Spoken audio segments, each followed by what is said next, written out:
unwritten rules of Facebook. It cut all of our ad costs by over 70%. How do you want to be able to take in all of this data that's around us? Some of his campaigns have done up to $20 million in sales. I think this is going to be the future for the next 10 years. And now here is The Win with your hostess, serial entrepreneur, marketeer, and chief sexy boss, Heather Havenwood.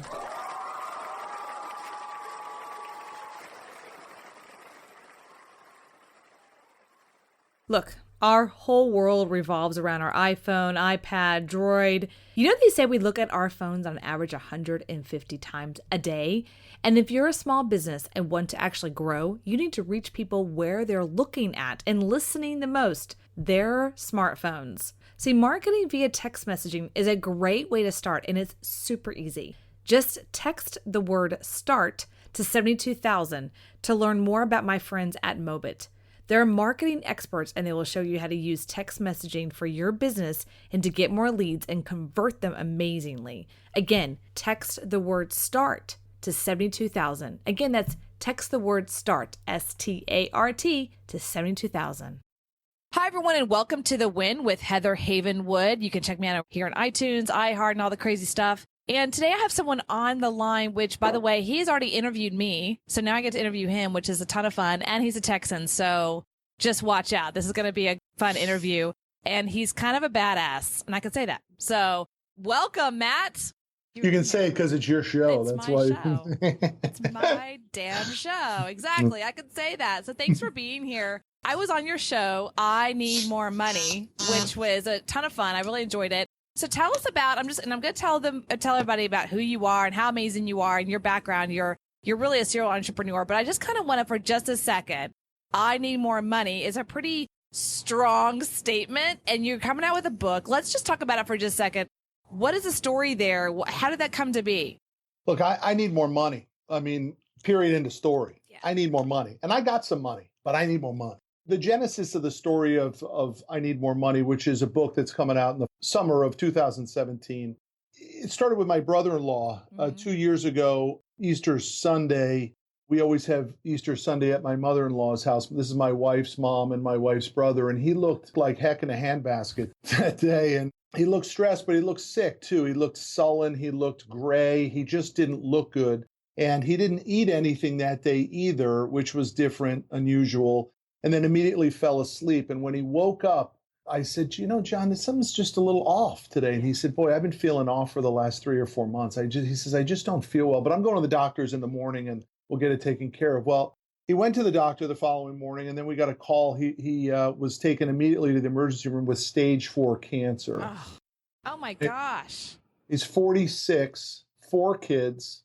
The youngest has some learning disabilities. And obviously it was tragic and unfortunate, but it really does get worse in that it turned out that he had no health insurance and no life insurance and $100 in the bank. And so the genesis of the book is that story, but it really goes in 2 different directions. Yeah. The first direction is simple. I need more money, and I think everybody else needs more money. Right. But the other piece of it is, why was I able to help him? Why was my wife and I able to help him and basically remove the financial burden and the guilt, by the way, that I know he had in an effort to try to get him better?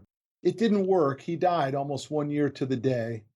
And my wife and I carried all the bills. We took care of everything for that 1 year. And it was an amazingly powerful situation for us to be in, to have accumulated enough that we could help. And yet at the same time, you're asking the question of, why didn't he? $100 a month could have gotten him a $100,000 term life insurance policy. By the way, they all had iPads and iPhones, and he dressed to the nines. He was such a handsome guy. He'd walk in a room, just light up the room, always dressed well. It's a really interesting point you bring up, and I'm so sorry that happened, and Thanks. I'm really condolences to you and your family, but it does bring up a good point. It brings up the point of, as an entrepreneur, we're out there risking and doing things, but you're really not thinking, for me, I sometimes think, I'm going to live forever, and it won't happen to me. And nothing will happen to me. I don't need that insurance. You know, I'm 40. I mean, come on. Yeah. Come on. I got at least 20, 30, 40 years to hang out in this world. And it really is kind of an eye opener of like, what's the whole point of entrepreneurship? And people forget sometimes as an entrepreneur, the whole damn point of entrepreneurship is to make money. Period. And the reason we make money is to use it for things that we need, called healthcare, whatever that is, education, higher education for our kids, and on it goes. But people forget, I think sometimes in entrepreneurship land, they get this thing called, we want to do our passion. It's about making money. I love that you say that, I need more money, because in the world of entrepreneurship, people kind of have this, I don't know what the word is, make it help me, Matt, but the word is like, ooh, you make money, you're evil or something. Like, hello, I want to eat and I want to have great health care and I want to be able to go to Cancun and relax a little bit. That takes this thing called dinero. Yeah. So what's wrong with that? And what was your mindset different? The difference between you maybe and your brother-in-law that's no longer with us, maybe what was the difference of that mindset? Maybe you can shed some light on that. Yeah, you're right, though. Everybody thinks that we've got more time. And the reality is that we don't know when the surprise is going to happen. Look, in my office last Thursday, we had a huge flood from the office next door to us. It's a vacant office, and the pipe burst, and it flooded our office all night long. So we woke up, and first guy here in the office at 6:30 in the morning calls me and says, we've got a problem. We've got 3 inches of water all over the place. We don't know when 2 planes are going to hit skyscrapers. We don't know when a toilet's going to break. And we don't know when the doctor is going to say you got stage 4 cancer. So this silliness that so many entrepreneurs are caught up in, which is this lifestyle business. I'm not a lifestyle business guy. I'm a maximum profit business guy. And I think more people need to take that approach. And the reason for the approach is not greed. It's truly for freedom and the ability to help people. Because the takeaway of my brother-in-law's story, like I said, is twofold. One, don't put yourself in that spot. But two, God, what a blessing it was that we were able to do it for him. What an amazing, incredible power that it was that we had the money to help him through that. It didn't impact us at all, but it made all the difference in his attempt to get better and try to recover. Now, the downside is that his family is still left with no money. Could you imagine? Just think about it for a second, 100 grand. What 100 grand would have done, right? Helped so much with the mortgage, with the everything, the bills, whatever's coming their way, the future education for their 4 children. Because let's be honest, it's expensive out there. And I mean that in a most loving way. It's not easy anymore. It's not. I mean, people have this like high in the pie sky. It's great. And just think about it and it will come. It's like, you have to work now to make money. I mean, a lot of my friends who are true entrepreneurs, meaning they're interested in the damn profitability of their business, not what it looks like from the outside, but are they making money? That's called balance sheet statements, all this kind of fun stuff. They actually go, hey, I'm 60, 70 years old, 65, 70 years old. They're looking at the balance sheet. What can I use this money for? How can I leverage that money? That's true entrepreneurship. I live in Austin, as you know, and I feel like Austin has this mini Silicon Valley feel sometimes. And so there's this, it's a cool thing to be an entrepreneur thing going on, you know what I mean? Like, I'm an entrepreneur, and I'm like, great. Like, what's your business and what's your profitability in that, and what's your tax rate? They're like, I'm working on an app. We're going to VCs. We're in round 2 on an app. Yeah, I mean, it's craziness. It's all so silly. The reality is, it takes a long time to make real money. By the way, I talk about this in the book because what do you talk about in the book? What's the book about? I want real takeaways for the readers, not only as a wake-up call for people. By the way, the working title of the book before the publisher picked it up was Middle-Aged Man's Bitch Slap. That was the working title. Okay, I really like that, by the way. I did too, but they didn't like it. We had to tone it down a little bit. But I loved it too, because so many people need that wake-up call. Look, I live in a fancy town, and I coach my youngest son's lacrosse team, and I show up there. I mean, I'm rushing to get to practice at 5:30. I'm changing in the parking lot into my stuff. And I see all these guys out there throwing the ball with their kids. They're already changed out in their Under Armour. They're all driving big Mercedes. And I'm saying to myself, what the heck do these guys do for a living? I'm grinding it after 21 years, have a very successful business, and I'm still humping it every day. And these guys make it look so easy. It's not. That's the point. I'm not looking for the easiness. I'm looking to stay in the game all the time, because I think when you stop staying in the game, that's when you get whacked. It is when you get whacked. It's a great analogy. I mean, baseball, football, you look at the guys who make it look easy versus the ones who are out there every single day and they're hitting the grind and they're actually grinding out. They're the ones that have the longevity in their business, 10, 12 years, which is a long time in the football space, right? But in our world too, Donald Trump right now, just because he's in the space right now, obviously all over the news, and people look at him and go, well, he's still grinding it out. Should billionaires still grind it out? it's because he loves the game and he likes money. Like, Totally. and I And love power. that about him. And he loves the power around that. But how many times does he help people? There's so many stories out there that kind of trickle through. You start to hear about how he's paid someone's house off, or he's completely wrote a check for someone's health care. Like, you don't even hear about it, but he does that because it gives him the power for himself. So I have a question for you. So if I'm picking up the book right now in summer 2017, I need more money. What are you going to tell me? And I have also another question behind that. Is this a book that you're are you writing it for your brother-in-law? Is it kind of like, I wish I gave him this advice back then and maybe I would have made a difference for him? Is it that? It's a great question. There's a couple takeaways in the book. The first takeaway is I hope it is a wake-up call. I hope literally the content of the book wakes people up to the concept of they need more money. And they stop living in what we refer to in the book is called false positive, this idea where you're really not doing as well as you think you are. I mean, look, just because you can go on the $20,000 vacation and drive the Mercedes and the bills don't come in pink slips has no connection to wealth or riches or all that stuff. The second thing in the book is we give very specific data of really what it takes. And I got a little pushback from the group on this one, but I pushed through anyway. I mean, I specifically say life begins at 150 grand a year, life gets better at 250, and life gets real good at 500. That's the way it plays out, period, end of story. Nobody can tell me differently on it. So for those making 50, 60, you got to get to 150. For those making 150, you realize it's not enough. You got to get to 250. And for those at 250, you can realize that you're probably pretty darn close to 500, 750, or a mil with just a few tweaks. If you're already at 250, the book can get you to $1 million. And we get there through the roadmap. We refer to it as our small business money machine. The small business money machine encompasses for both employees and employers. And we walk you through the 6 or 7 steps that impact your financial existence and get you from wherever you are to the next level. So it's a fascinating book, peppered with lots of my own personal stories of my struggle to get, I don't want to say rich, but certainly to accumulate wealth. And then all the mistakes I made along the way, and then all the people I've been able to help, not just financially, but also through the roadmap. I mean, I've got some people in my office whose lives have been changed. I've got hundreds and hundreds of clients who followed our small business money machine whose lives have been changed. And I want to be able to do that to the masses. And the book is my effort and my attempt to do it. And thank goodness it got picked up by the #1 literary agent called Dupree Miller, and it got picked up by Penguin Books, which is a division of Random House. Well, So that's kind of big deal. it is. They saw it too. Huge. But you got to put yourself out there. I mean, who wants to? I mean, I guarantee you my wife is going to be at lunch with some of her friends and they're going to be like, what's this? You need more money? I thought you guys are doing pretty good. What's going on at the Manero house, you know? Well, we always need more money. That's all I'm going to say.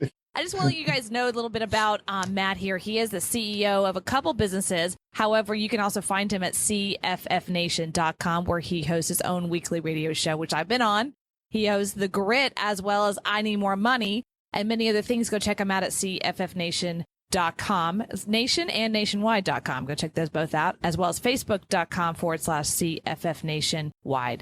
So, Matt, all right. So here you are in Dallas. I have to say, I have to put this out there because you and I talked about this. I live in Austin. You live in Dallas. And I lived in Dallas for a couple of years. And I called it the $30,000 millionaire. You know what I'm talking about. Sure. They're everywhere, especially the Deep Ellum area, all that.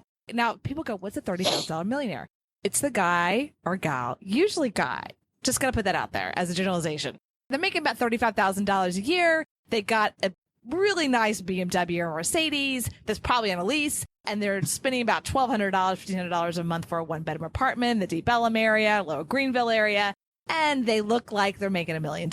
Meanwhile, their paycheck's about $40K. So is that still going on in Dallas? I have to ask. I mean, I don't run in that circle anymore, but I would certainly say that it is, and not just in Dallas. I think it's happening all over the place. And the reality is because the work required to go to the next level is tough. It's a crowded marketplace, and people just, they think it's going to occur over time, and there are no guarantees anymore. Look, the idea of starting a coffee shop and seeing what you can do with it, selling hamburgers real cheap, even starting a landscaping business with a lawnmower out of the back of your truck, those days are over, y'all. That's already been done. It's completely saturized. You have to figure out the niche, the nuance, your tweak, your version of it, and go all in. I like to say, inch wide, mile deep. Riches and niches are the only way you get rich in this environment. The generalist gets crushed. That's something I've said in other podcasts and other shows before, which I'm all about going deep and going deep, deep, deep. I was actually told that by a mentor of mine almost 10, 15 years ago at this point. So let me ask you a question. I've heard this from some people, and some people say no, some people say yes. What do you think of this? Act as if. There's some people say, well, act you're successful and you will be, or act as if. I'm a little like yes tough. and no. I don't know. What do you think? What's your take on that? Right? It's the old fake it till you make it deal, right? But there's so many fakers. There's so many fakers. I think the reality is that the marketplace is so transparent now that you don't need that. So what I'm looking for is when somebody comes to my office, I want them to tell me what their real desires are, what their ambitions are, and what their problems are.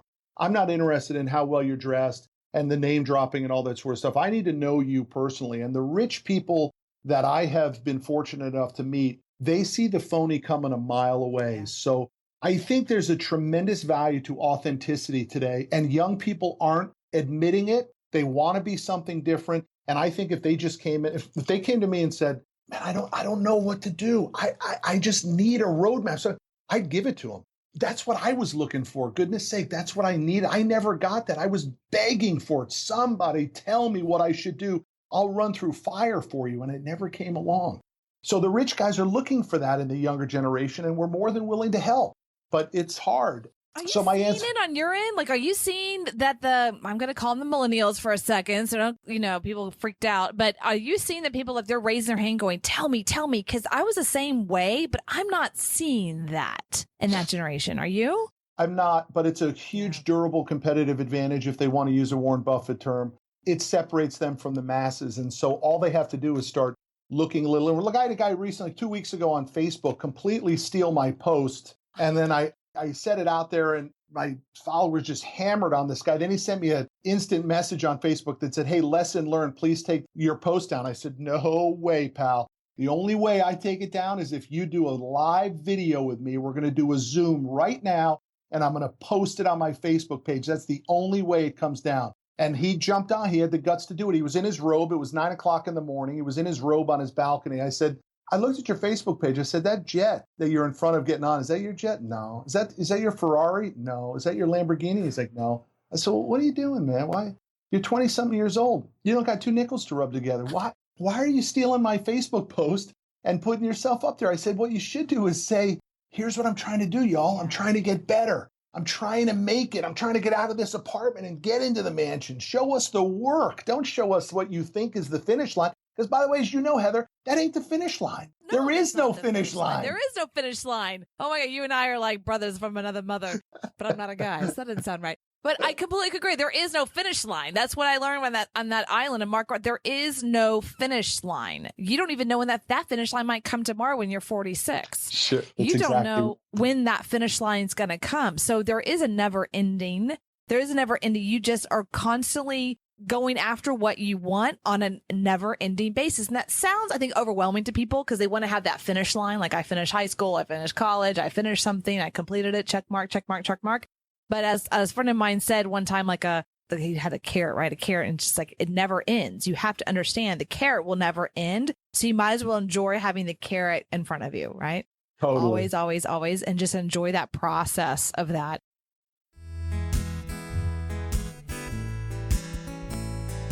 Ever want to create an online course? Ever want to duplicate yourself and your expertise, but you're not techie? Then listen up. Thinkific was designed with you in mind. Thinkific is an online platform that gives you all the tools you need to easily and quickly create and sell online courses. They take all the tech headaches out of online course creation, like designing your course, hosting your content, taking payments, and integrating with other applications. So you can focus on creating the content, engaging with your students, and making money. Are you ready to stop repeating yourself to one person and instead leveraging your time by creating an online course? Great. Then go to heatherhavenwood.com/thinkific. That's THINKIFIC for a very special offer for friends of Heather. Again, go to heatherhavenwood.com/thinkific to your success.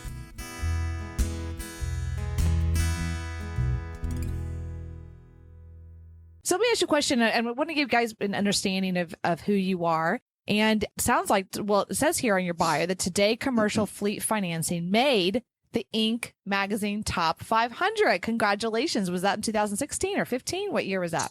Oh, we did it 3 years. We did it 14, 15, and 16. But we finance big rigs, bulldozers, tow trucks, very blue collar industries. Which are great industries, by the way. The world goes around in transportation, everything. And even with technology moving, I mean, how do you think Amazon Prime gets to you? Gets to you in a truck or a car or a small truck.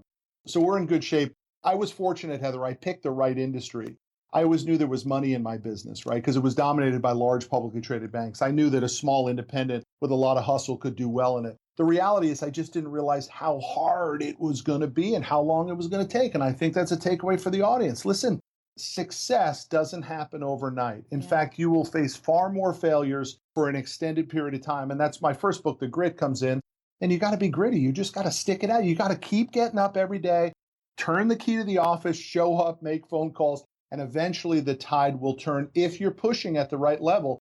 And I'm a huge believer that the reason businesses fail, and I would be interested in your take on this, but I believe businesses fail not for economics or politics or even lack of cash. It's simply lack of effort. Yeah, I concur with that because I think effort sometimes will overcome cash. That's why I see nowadays with the young, I feel like I'm beating you guys up over there, millennials, but I see that a lot with the millennials, like, well, we just need to wait for our next round of funding. I'm like, no, pick up the phone and dial some dollars and sell, sell something.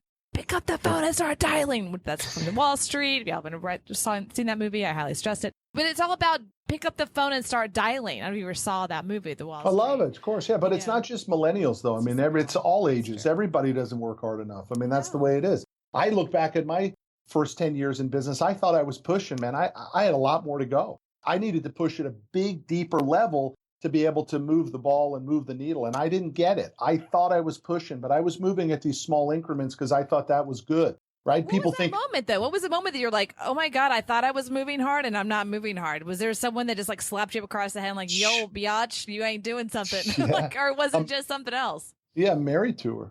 I mean, every day I would come home and I would look for a shoulder to cry on, and my wife would say, a true story, I remember it vividly. I can feel literally right now, I can feel the touch of the doorknob when I walked in. And I knew it was Friday. I knew my wife was going to ask me the same question. Did you pay yourself this week? And my only thing to her was, am I going to tell her the truth or am I going to continue the lie? And I said, no. And she said, I'm going to ask you one question. Did you pay your employees? And I said, yes. And she said, how could you do that to us? Now, I have my wife and 3 boys. How could you do that to us? What's the matter with you? She would say.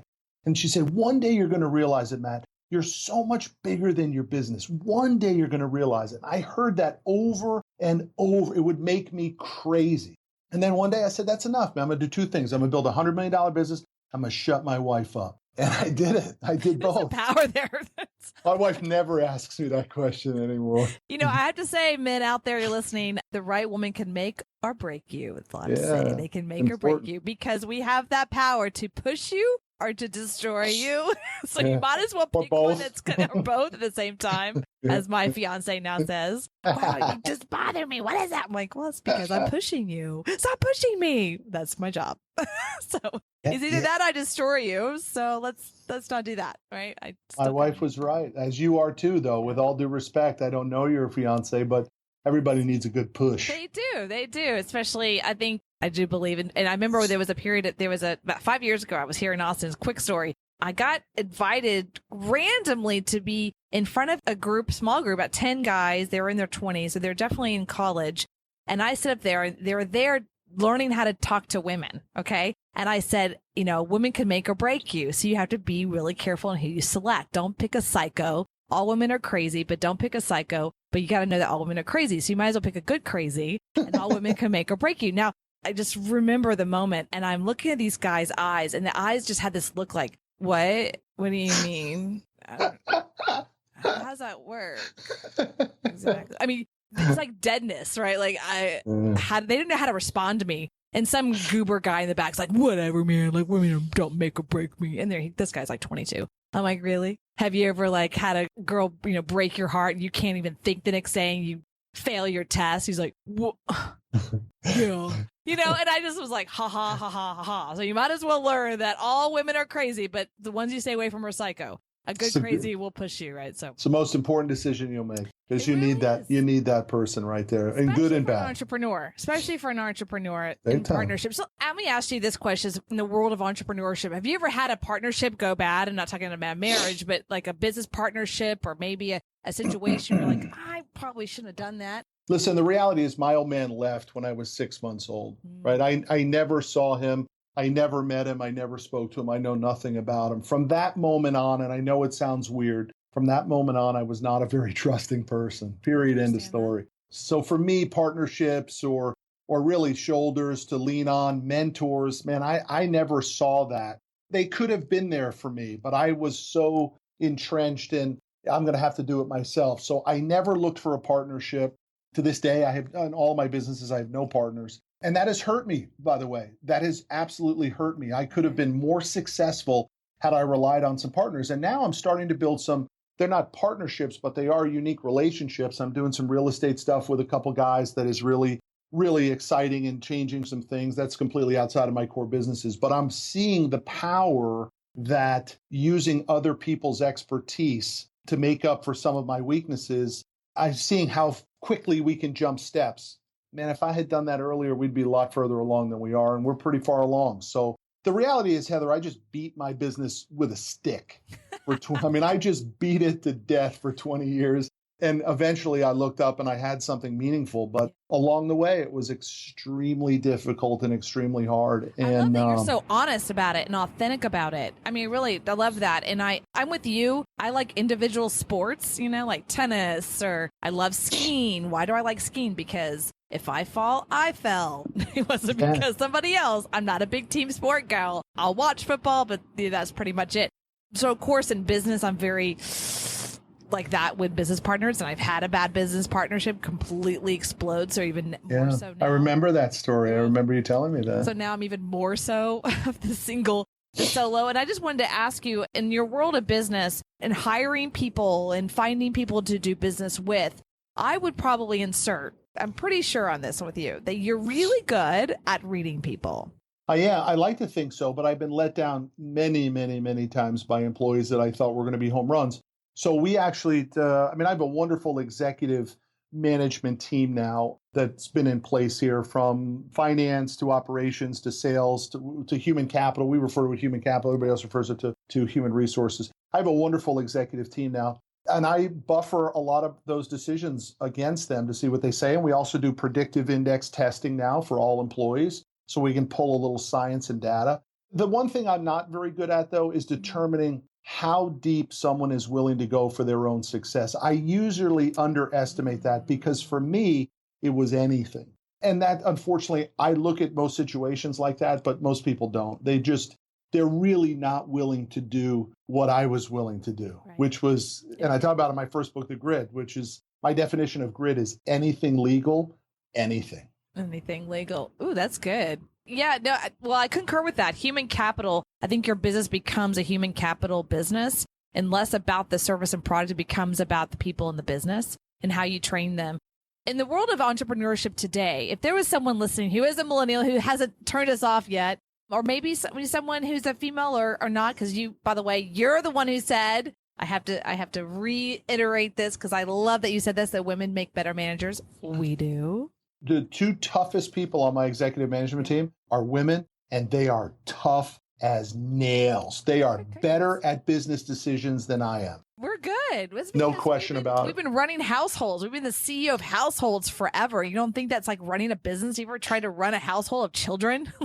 Women have the amazing power, though. They have the ability to go back and forth between female and, I'm not going to say male, but female and decision making. Men don't have that, right? We just have caveman. Women have the ability to go in and out, and it's a magical combination in business. Well, it sounds like to me you've recognized that in women, and you've allowed them and given them the space to like show it. And when you do that, your business will completely alter. I mean, I really believe that. So that's what I'm hearing. No, when did that happen? When did you have that aha moment? Curious. Do you remember? Kind of ish. I had a wonderful office manager when I first started the business. She helped me grow the business. We were together 6 years. I had a second amazing office manager. She was with me 6 or 7 years. And my VP of operations now, has been with me going on 6 years. So people always look back on the important people in their lives. I mean, outside of my family, these three amazing women who helped me grow this business were incredibly powerful. So, my executive team has been in place a year and they've done an amazing job. It's a weird transition, though, for entrepreneurs who are listening. When you go from the tactician and the doer in your business to now truly the owner, manager, overseer of just a few people, it's a very weird transition. How was that transition for you? Can you talk about that a little bit? I'm in the process of that in one of my companies. Less and less technician and trying to release stuff, and it's very hard. It's weird because you almost have a little bit of guilt because now you start doing things. What do? You start writing books, you do podcasts, you do speaking things, and you're sort of like, well, who's closing deals? Well, your systems, your processes, your people. Now it's go time. Is it true? Do you really have that? Or do you just have you having to sell and clean up all the mess? I mean, so it's a test. And I should have done it earlier because I did too much too long. And I think I paid a price for it. I mean, I'm not kidding for the entrepreneurial audience. I'm 47 years old. And I think I paid a physical price for my business. My business hurt me physically, whether it's putting on weight or not working out enough because of time pressures, all that sort of stuff. And I'm actually starting to get back to this balance idea now. But boy, What's that? I was so twisted balance? off. What's that? I'm just, hold on. What's a balance? I'm kidding. I think entrepreneurship, we don't have that. Like, what's balance? I think a balance is where you actually choose what your calendar has on it, right? It doesn't mean it's a smaller or lesser calendar. My calendar is ridiculously full, but a lot of it is with things I like to do. My choices. I'm much more in a proactive mindset than a reactive mindset. And that's important if you want to, I think at some point get out of your business. I mean, the business has to be able to do, Heather, what it was originally designed to do. Which is support you, right? It could be anything. If you want to surf in Costa Rica, I'm down with that. Go for it. If you have a business, if you want an internet business that makes $5,000 a month and allows you to do that, I'm okay with that. So why are you doing the books and the podcast thing? I mean, look, you're in 4 companies that do over $100 million a year. Yeah. Like, hang out, go to Cancun, buddy. Like, what's the point? No, what is that for you? I don't like that lifestyle. I mean, I just got back from Belize a couple of weeks ago with my kids and my wife and another couple. We had a wonderful time. But like Trump, like guys like Cardone or Vaynerchuk and all these names that we're familiar with, I'm not putting myself in those categories, but I like what I do. So I don't live a life that needs a vacation, right? If I needed that life, I would change it. I like doing everything I do. I start piano lessons tonight. I like doing all of it. So that's cool. Why do people need to get away from work? I mean, just make it life. Right. Just make it life versus a place to go and retire from. Have fun with it. It doesn't work. Have fun with it. Well, I just really want to appreciate you being here. I love talking to you. We could talk forever. I know we could. And we totally, but as time is coming out, you got a full calendar, and I totally respect that. So you're listening to The Win with Heather Havenwood, but I just want to do last words here. So last statements or last words. And if someone's listening who's a millennial saying, I don't know, I really want this. I want to know the blueprint. What is that small business blueprint? Where can I go? What can I do? Matt, what do you think? First thing you got to do is you got to dream big, like monster big. I'm not talking about like dream, like own a house and a car. I mean, big monster dreams, huge dreams, private jet. I mean, multiple mansions. If it's monetarily, how many people can you help? I mean, big thought processes. The second thing is you got to find the right platform. How many people do we know who have ambition, but they're just in the wrong thing? I interviewed a person this morning. She worked at Cintas, the uniform company. Hustler, hard driving. I'm like, but you can't make any money in that job. So the platform is really important. You got to find the right platform. A couple great platforms. Number one, cybersecurity, always going to be powerful and important. I think artificial intelligence is going to change the world. My boys are 14, 12, and 10. I spend a lot of time on those 2 subjects with them. I want them to go into those spaces. The transportation industry is a wonderful industry too, but not a huge moneymaker in most of them. Mine happens to be a good spot. But people need to understand the platform. And then last thing I would say is don't be afraid to ask somebody who's ridiculously successful for their help. They'll give it to you. I'm working with a billionaire right now who's become a friend of mine, all because I simply said, look, I just need to learn from you. He's like, fine, hang out with me. Let's go. Just because I asked. All the guests I've had on my radio show, including you, comes from asking. Don't be afraid to ask. Ask for what it is that you want, and you will find far more people willing to help you than people who reject you. That's actually really true. That's really true. So you do have mentors. You do have coaches. I do. Some I pay big money for. I probably I pay over 6 figures a year for personal coaching. Every single person I know who's really successful, if you really ask them, they say that it's about a $6K, or whatever, $100,000 or more in true coaching mentorship, because they're always willing to learn what's the next level, what's next step. Yeah, I need to know what I don't know. I finish every meeting that I'm in, if I'm in a sales capacity or a marketing meeting or a mentoring meeting, finish every session with this question: what didn't I ask that I should have asked? Ooh. And they tell me, they say, oh, you should have, when I took you down here, you should have said this, right? Or, well, here's what I think's happening. I finish every session with, what should I have asked that I didn't ask? Tell me what I don't know.